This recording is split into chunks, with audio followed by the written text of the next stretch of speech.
అంటే ఇక్కడ ఒక చిన్న ఇది అంటే మీరు అప్పుడు పార్టీలో ఉన్నారు, తెలుగుదేశం పార్టీలో ఉన్నారు. సరే, అధికారంలో ఉన్నప్పుడే మోహన్ రంగా గారి హత్య గావించబడ్డారు. అంటే ఎన్టీ రామారావు గారికి ఇటువంటి పరిస్థితులు వస్తాయి అనేటువంటిది అవగాహన ఆయనకి లేదా? అంటే నాకు తెలిసినప్పుడు హోమ్ మినిస్టర్ని కూడా మార్చినట్టున్నారు, మార్చి మళ్ళీ కళా వెంకట్రావు గారు హోమ్ మినిస్టర్గా తీసుకురావడం ఇటువంటివన్నీ జరిగినాయి. కానీ అప్పటికే లేట్ అయిపోయారు. నాకు తెలిసి ఏంటంటే, సరే రాజకీయాల్లో ఒక సంఘటన చోటు చేసుకున్న తర్వాత అనేక రకాలైనటువంటి విషయాలు చర్చకు రావడం అనేది సర్వసామాన్యం.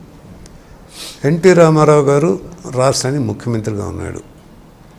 ఈ హత్య గావించబడ్డటువంటి సమయంలో కోడెల శివప్రసాదరావు గారు హోమ్ మినిస్టర్గా ఉన్నాడు. అదే సమయంలో డీజీపీగా రామ్మోహన్ రావు గారు ఉన్నాడు. వీళ్ళందరూ ఒక సామాజిక వర్గం కాబట్టి ఈ హత్య అనేది అది జరిగింది అనేది ఒక ఇది మాత్రం వచ్చింది. కంటే ఎన్టీ రామారావు గారి ఆలోచన విధానం నాకు అవగాహనంతవరకు, నాకు తెలిసినంతవరకే ఈనాడు ఆయన వ్యక్తిగతంగా హత్య రాజకీయాలను ప్రోత్సహించిన నేపథ్యం మాత్రం ఉన్నట్టు నాకు మాత్రం అనిపించలే. కానీ కారణాలు ఏమన్నా కానీ మిగతా వాళ్ళు ఈయన వెనుకున్నవాళ్ళు ఏం చేశారు ఇది ఎప్పుడు హరిరామ్ జోగయ్య పుస్తకంలో ఆయన డిఫరెంట్గా ఒకటి రాశాడు. అది ఈ రోజులు ఇటువంటి ఏమైనా జరిగినాయి. మాకంటే సీనియర్ నాయకుడు హరిరామ్ జోగయ్య రాజకీయాల్లో తెలుగుదేశంలో ఉన్నాడు. ఇవన్నీ ఆయన వైద్య ఆరోగ్య మంత్రిగా ఉండి రాజీనామా చేశాడు. ఇవన్నీ ఉన్న నేపథ్యంలో పార్టీ ఎట్లా పోవటం జరిగిందంటే, ఓ బలమైనటువంటి తెలుగుదేశం వ్యతిరేక పవనాలు ఇంత అంత బలం కాదు వీచిని. అప్పుడు నేను బాపట్ల ఎమ్మెల్యేగా ఉన్నవాడిని. నువ్వు తెనాలి పార్లమెంటుకు పోటీ చేయాలి అని నన్ను అడిగాడు. తెనాలి పార్లమెంట్ ఏరియాలో కాపు సామాజిక వర్గం ఎక్కువ ఉంది. అంతకుముందు ఈ కాపులు ఎక్కువగా పోటీ చేసి గెలిచారు. మేడూరు నాగేశ్వరరావు గారిని, వెంకటరత్నం గారు, ఇటువంటి వాళ్ళంతా గెలిచి ఉన్నారు. నువ్వు అక్కడ పోటీ చేయమనమంటే, నేను సరే నేను బాపట్ల ఎమ్మెల్యేగా ఉన్నా కదా, ఉంటాను ఇక్కడే అని చెప్పినా కూడా, కాదు నువ్వు అక్కడ పోటీ చేయి అని చెప్పి, ఎన్టీ రామారావు గారు ఎంత నిర్మలమైన మనసు అంటే, కానీ నువ్వు అక్కడ గెలవటం కష్టమని కూడా చెప్పాడు. తినాలండి. అండ్ అప్పుడు నిశంకర్రావు వెంకటరత్నం గారు ఉండేవాళ్ళు కదా, ఆయనకి ఎందుకు ఇవ్వలేదు టికెట్? నన్ను బొమ్మన్నాడు ఇక్కడికి. ఆయనకి కారణం ఉంది. నిశంకర్రావు వెంకటరత్నం కూడా అప్పుడు కొంత ఈయనతో అంత సయోధ్య కనపట్ల.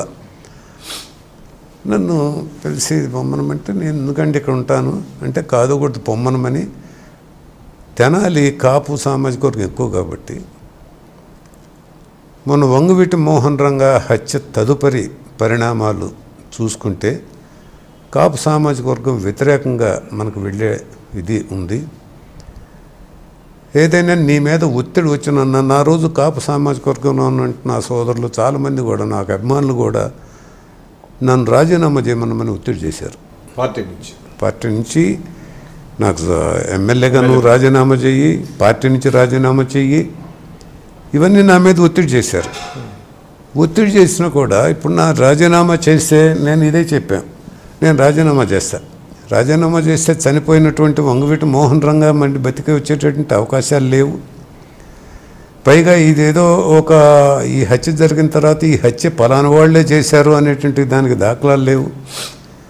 కాబట్టి నా రాజీనామా వల్ల సత్ఫలితాలు, మీరు ఆశించిన ఫలితాలు ఏమి రావు, నేను రాజకీయంలో ఉంటాను అని చెప్పేసి నేను ఉన్నాను. కాబట్టి ఎన్టీ రామారావు గారు ఏంటంటే నన్ను అక్కడ పోటీ చేయించాలనే దీనిలో 89 వచ్చి చేస్తే, ఆయన అన్న విధంగానే నేను కాపు సామాజిక వర్గం బలంగా ఉన్నటువంటి గ్రామాల్లో ఎక్కడికి వెళ్ళినా కూడా, మీరంటే వ్యక్తిగతంగా అభిమానం ఉంది కానీ రాజకీయంగా మాత్రం మిమ్మల్ని మేము సమర్థించలేము, ఆ పార్టీకి మేము ఓటేయలేమని నాకు ముందే చెప్పారు. సరే, నేను ఓడిపోవటం జరిగింది. నేను ఓడిపోవటం అనేది నేను వ్యక్తిగతంగా నా ఒక్కడు ఓటమితోనే అది పరిమితం కాల. పార్టీ ఓడిపోయింది, పార్టీ అధికారం కోల్పోయింది. 89లో పార్టీ అధికారం కోల్పోయిన తర్వాత ఈ మధ్య సమయంలో 88లో నా భార్య చనిపోయింది. 89 నేను ఓడిపోయిన తర్వాత ఎన్టీ రామారావు గారికి నేను చెప్పాను, ఇట్లా నా భార్య చనిపోయింది, పిల్లలు 4, వాళ్ళకి ఇంతవరకు చదువులు కూడా పూర్తి కాలేదు, నేను ఇంటి దగ్గర ఉంటానండి బాపట్ల అంటే, కాదు నువ్వు పార్టీ ఓడిపోయింది కాబట్టి నీ అవసరం నాకుంది, నువ్వు నాకు పార్టీ సెక్రటరీగా పార్టీ కార్యాలయంలోనే ఉండాలి. నాకు ఇదివరకు అందరూ ఐఏఎస్ ఆఫీసర్లు వాళ్ళు వీళ్ళు నేను ఏది కావాలన్నా డ్రాఫ్ట్లు రాసి పెట్టేదానికి ఉండేవాళ్ళు. ఇప్పుడు నాకు కూడా చదువుకున్న వాళ్ళు నా దగ్గర ఉండాలి, మీరు ఉండండి.